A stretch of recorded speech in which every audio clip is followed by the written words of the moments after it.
Well, folks, welcome to this first installment of Produce's People in English. I've been absent for a while, but we're glad to be back.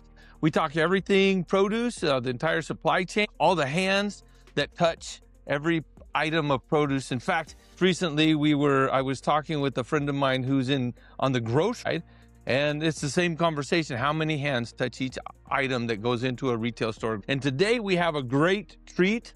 The experienced veteran of the produce department from the time he was a young adolescent. Anthony, thank you for joining us. We're really excited to talk about produce. You've kind of had your fingers in a couple of different areas, and we're looking forward to talking about that. Just first of all, welcome, and thank you for joining us. Thank you, Nate. Happy to join you. Yeah.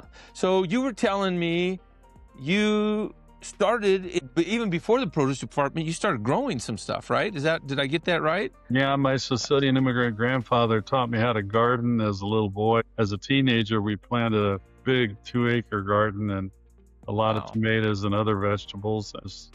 By then in his 80s, so he was a lot slower, but he was very good at teaching me how to plant, how to prune, stake, how to tie tomatoes, how to handle what I was growing. And I peddled them in front of my house on a boulevard we lived on, and also sold some to my dad's grocery store, my aunt's restaurant.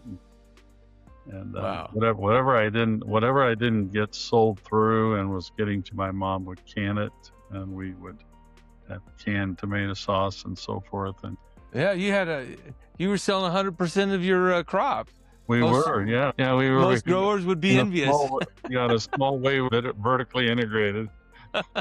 That's great. So how old were you when you started working in a produce department? I didn't work in a produce department until I was about 19, I think, when I started. And then when I was 20, I got engaged, and then I got married and kept working in the store, took over the produce department in my dad's store, was involved for about 3 years. I decided to go to college after I was married and left town and went to work for a grocery chain in South Carolina and worked there and enjoyed that. But I also saw the chain had some really good disciplines in place that we didn't have in our family-owned independent grocery store. But they also cut their nose off to spite their face, overzealous with controlling man hours and overtime and all that kind of stuff instead of taking care of the customer.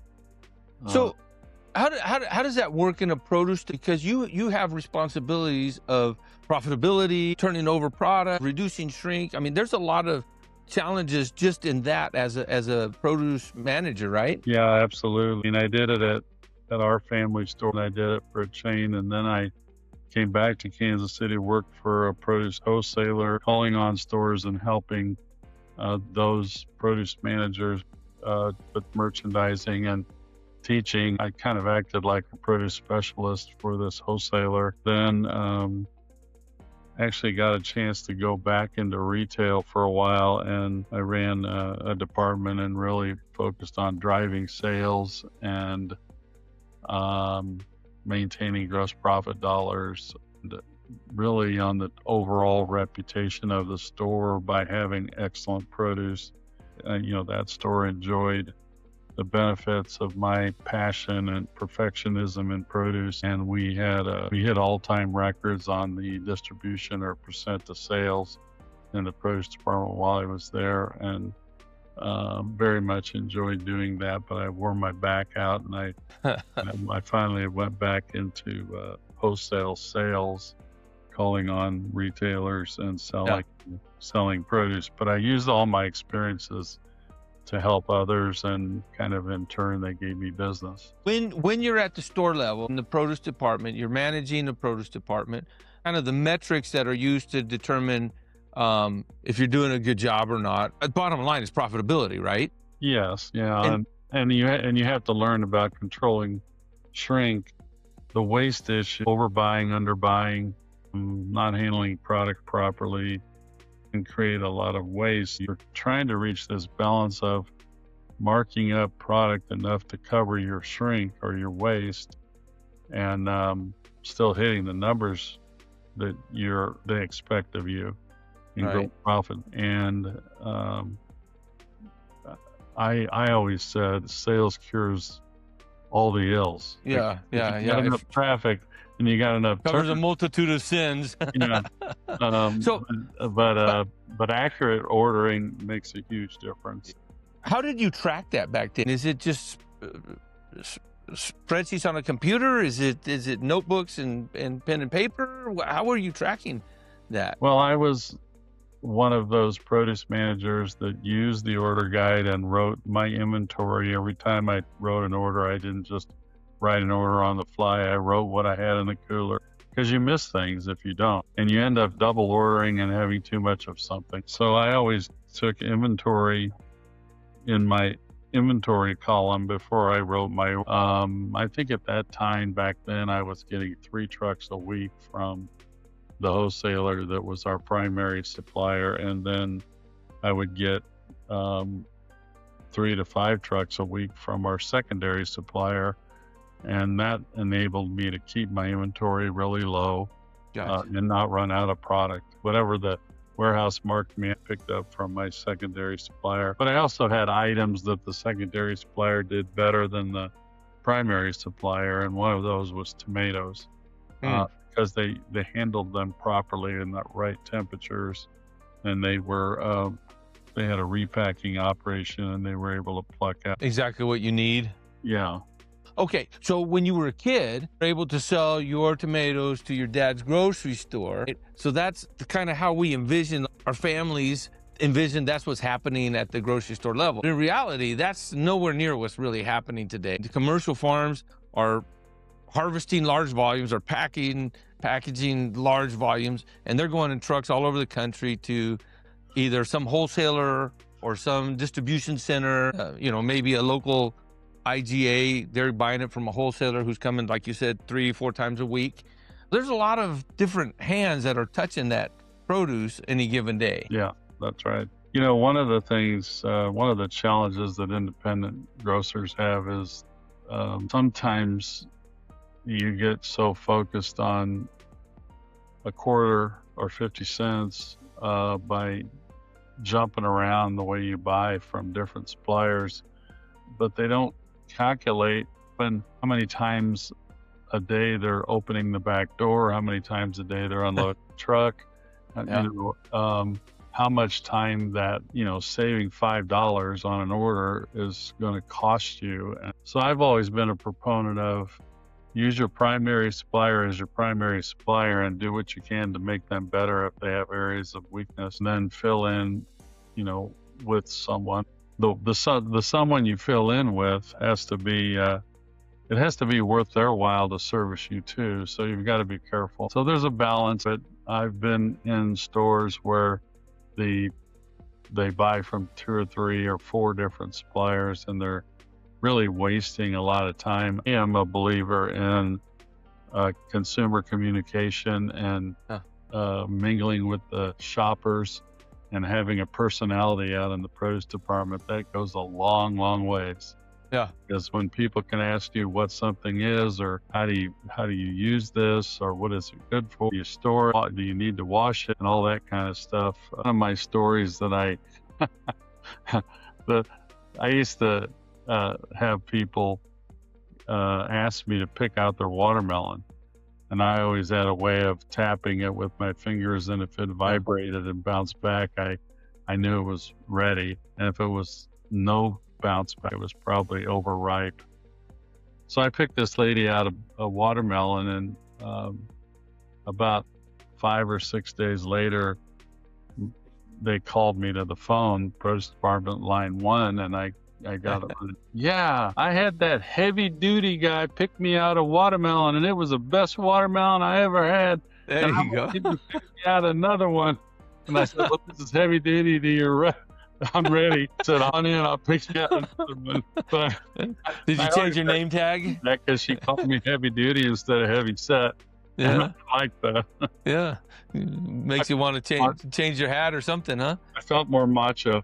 There you go. Oh, that's great. Well, over the years, from the time that you started, which was, too long ago, we won't go into how long ago, but that has changed to where now we've got computers and we've got AI and we've got all these technological solutions for everything. And I know you've kind of dabbled in some kind of maybe more than dabbled, but on some kind of tools that help produce department. Where do you find the balance? Where do you draw the line using a tool like that, and then just using common sense, know-how, hands-on, the heavy-duty guy knows what he's talking about? Well, let me just say that when I was a produce manager, I had about 150 items in produce at the most. And there's so many items, there's thousands of items now.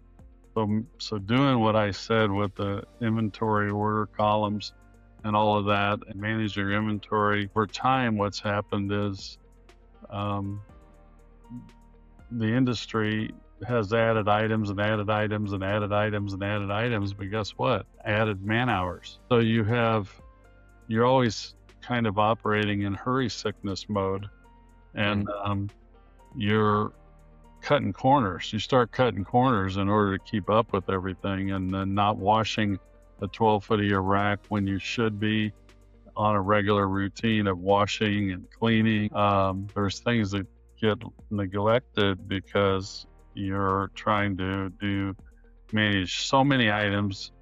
And one of the things that you have to do also is make sure you're being charged the right prices, and you have to go over your invoices and all that kind of stuff. Well, back in 2018 vision, I said, man, these things are the intersection of our life, and we ought to be able to use these to help manage a produce department. And I shared it with a friend of mine, really good friend who's had a fantastic career in the industry. And I both put some money up, and we did a proof of concept. And that proof of concept with a retailer, a 5-store retailer in Kansas City, and it proved what we said we could deliver on the fly. What we did was we ingested the invoices and the front end system sales prices, and we created an alert system. You set all your margins on everything, and then if something came in, and we also ingested the supplier invoices every day. Mostly we would ingest the invoice before the order even got there. So the software would flag the produce manager if head lettuce was, say, the case 50 cents a head, and you were selling at 99, making 50%, and the head lettuce jumped up to $16 a case, and your margin dropped below your threshold, it would give an alert, and it would go out there and make a change before you put it on the shelf. You need to make a retail change. Interesting. Set an alert system. I want to monitor the margins. I want to monitor the sell-through, so that if something's been too heavy of an inventory and it's been there too long, or you're buying short and you're missing sales, I want an alert system on that. Anyway, we did it. We proved the concept, and then we spent the COVID years, couple of years, trying to raise money to build it, to go to market with it in a scalable way. Yeah. And now that product has evolved. One of the fellows that came on board as we built the organization, intimate knowledge of an AI tool that helped with ordering, and it evolved into the point where we would not only ingest front-end sales every day and invoices every day from all the suppliers, but we also front load. When they bring on a retailer, front loads 3 years of history. Wow. And so because that history is there of their sales, AI is able to predict sales. Oh, wow. Well, that's huge. So it's hard to imagine going from a kid that had two acres of garden, right? Yeah. To all these different iterations, and then working on an AI software piece that helps people do the same thing. And yet, for the most part, when you're walking through a produce department, they haven't really changed that much. Maybe it's newer refrigerators. To the consumer, a lot of times they don't realize what's all behind that curtain and how much extra work is going on behind. I know. I always said this. I started to say it earlier at the beginning of our conversation. A successful produce manager makes an awesome store director, because if you can spin all the plates that you spin in a highly perishable produce, you can run an awesome store. Yeah. Canned goods are old hat, huh? Yeah, I mean, when I was at retail, these were boring to me because, 6 facings of Del Monte green beans is always going to be 6 facings of Del Monte green beans. So, same thing with sugar, Yeah. 5-pound bags of sugar or 5-pound bags of sugar. So, but produce is colorful, seasonal, or there's always new varieties. There's always something new in produce, never the same all the time. On the other hand, like you said, fundamentals and basics that don't change. I was just talking to someone this week that bananas used to be the backbone, or one of the primary 4 items that were the backbone of our gross profit dollars. Very important. And what's happened now is there's no money in selling bananas. The competition has driven the margin out of bananas, and everyone trying to keep up with the competition has started to give bananas away, and they're basically handling for next to nothing. And I think also the retail prices of bananas for many, many years has not changed, and everything else has gone up. But the banana industry has really been hit hard.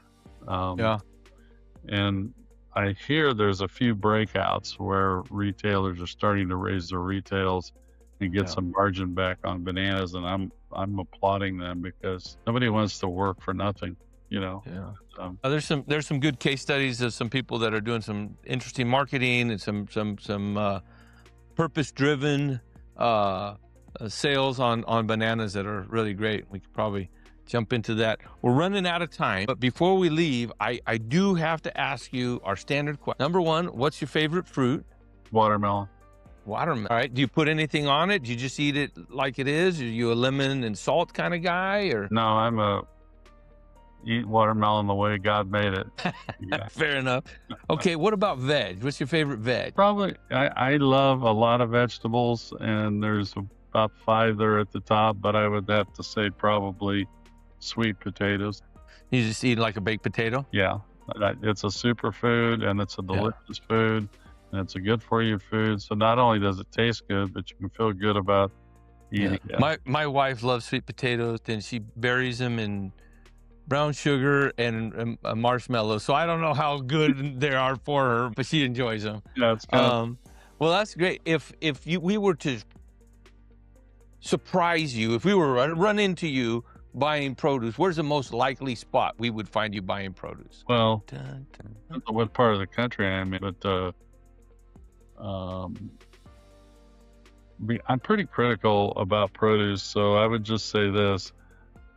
There's certain produce I would buy at Price Shop, certain produce I would buy at Aldi's, and produce I would buy at Costco.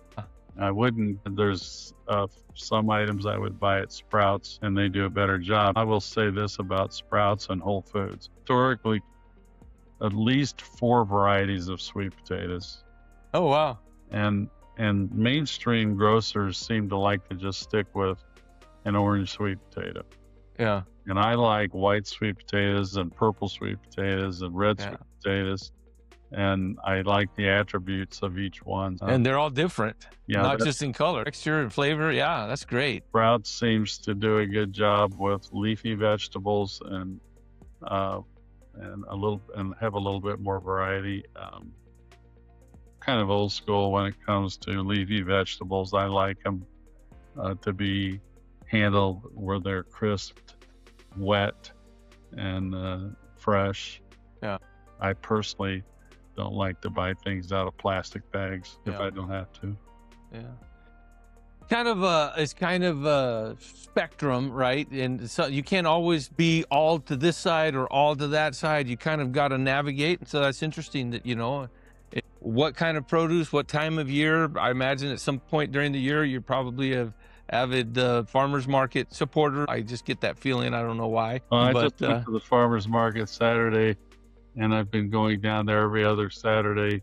And there's a lady that sells living microgreens. Oh man! And I love them, and I have one on my counter right now. There's cut microgreens that are usually in a clamshell, and they've been harvested. Right. A living microgreen is still in the medium that it grows in, and so you just set it trim on, a little bit off, cut them off as you use them. Oh, that's got to be fun. Yeah. Yeah, that's one of the things I enjoy going to the market. My Sicilian heritage. We love gaguzza squash. Some people call it cucuzza squash. If I haven't grown it for years, when I was growing up, we grew it. I like to go to the market and buy that. My family really enjoys that. Well, folks, I hate to tell you, but we're having to come to an end here. Anthony, thank you so much for your time. I hope we get to have you again. I want to tell you the story at some point. This last weekend, started a new job. I'm volunteering for a CSA, and I got to harvest 4 rows of garlic. Well, actually 2 rows that I harvested. I got to harvest a bunch of head lettuce and plant a row of basil and plant some cabbages or some lettuces. Sorry. It was a treat. So we'll have to talk about that some other time. Folks, do us a favor. If you like this content, we need your help. We need you to hit like. We need you to subscribe. We're on LinkedIn, on Facebook, on TikTok. We're on Instagram, and all of those different platforms where it is that you like to find yourself or wherever. We try to be there. We want to make sure we're connecting with you. We want to hear from you. What's your favorite veg? Where would we find you buying these wonderful, delicious pieces of heaven? Thank you so much for joining us, and we look forward to seeing you next time. And thanks, Anthony. I appreciate it. Thank you. Enjoyed it.